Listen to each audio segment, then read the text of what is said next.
이렇게 아래로 내려오고 처음 봐. 그래서 tole así bagus. Nice.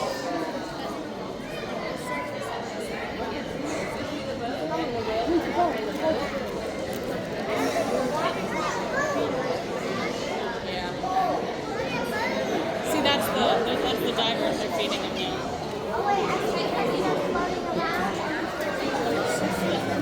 Watch, look.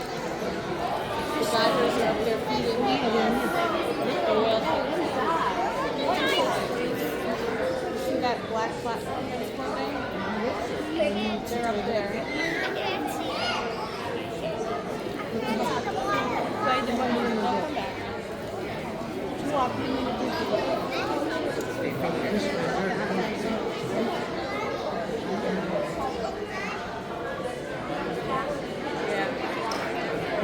There's the turtle.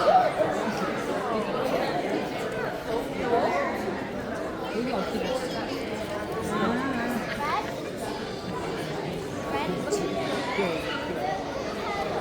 Good morning, everyone. Welcome to Ocean Voyager. How's everyone feeling today? Great.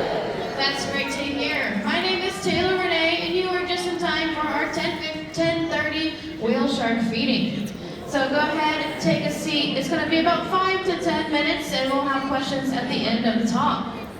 Today we're going to be talking about how whale sharks are the largest species of shark on the planet, but they still face threats from tiny pieces of plastic. We have 2 whale sharks here at Georgia Aquarium. We have them here so that we can connect you guys to them and teach people how to protect them. Again, they are the largest species of shark on the planet. They're about 27 feet long and 24 feet long. The average size of a whale shark is 31 feet. Now, the largest whale shark ever recorded was 30 feet. Or not 30 feet, it was 60 feet. Now, this window here is 64 feet, so just imagine a whale shark that was 60 feet. Now, whale sharks are filter feeders, which is very unique for fish. So not a lot of fish are filter feeders. So we have whale sharks and manta rays, they're both filter feeders.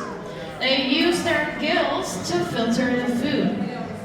So as they swallow that food through the water, they'll push the water out of their gills, and their gill rakers will keep the food behind. So they eat things like plankton and krill and brine shrimp, and they get fed 3 times a day. And you'll actually see them being fed right now on the television, as well as right here in the habitat. Now, our whale sharks eat about 50 pounds of food every day. So here's Taroko. We use something called target feeding. There's Taroko on the left and Yushan on the right.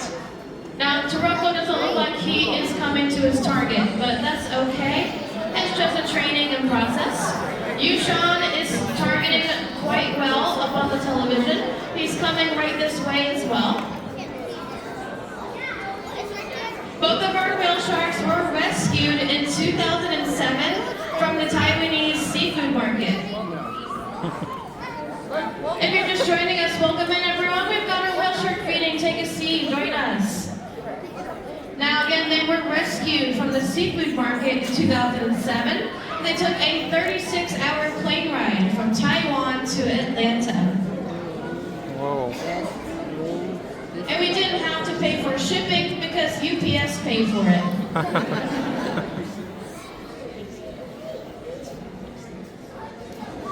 Now, even though whale sharks are filtering out krill and plankton and keeping those populations at bay, they're also filtering out little tiny microplastics.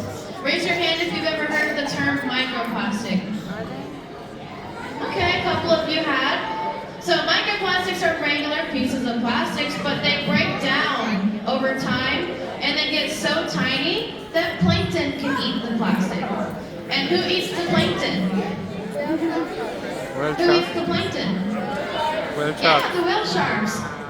So the whale sharks get the plastic in their stomach and it builds up, and it doesn't digest or ever go away. So it makes them feel like they're full.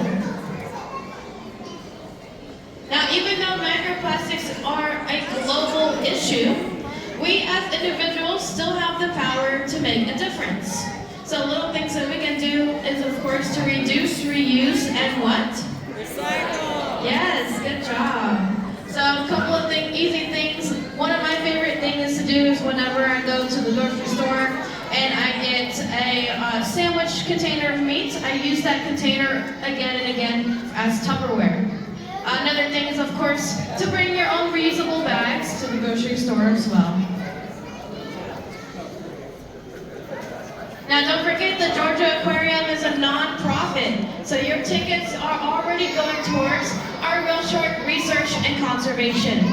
We're actually the first people in the entire world to discover how to draw a blood sample from the whale shark. We also partnered up with Emory University to fully map their genome sequence for the first time. So your tickets are going towards conservation efforts like these, as well as sending our staff out to Yucatan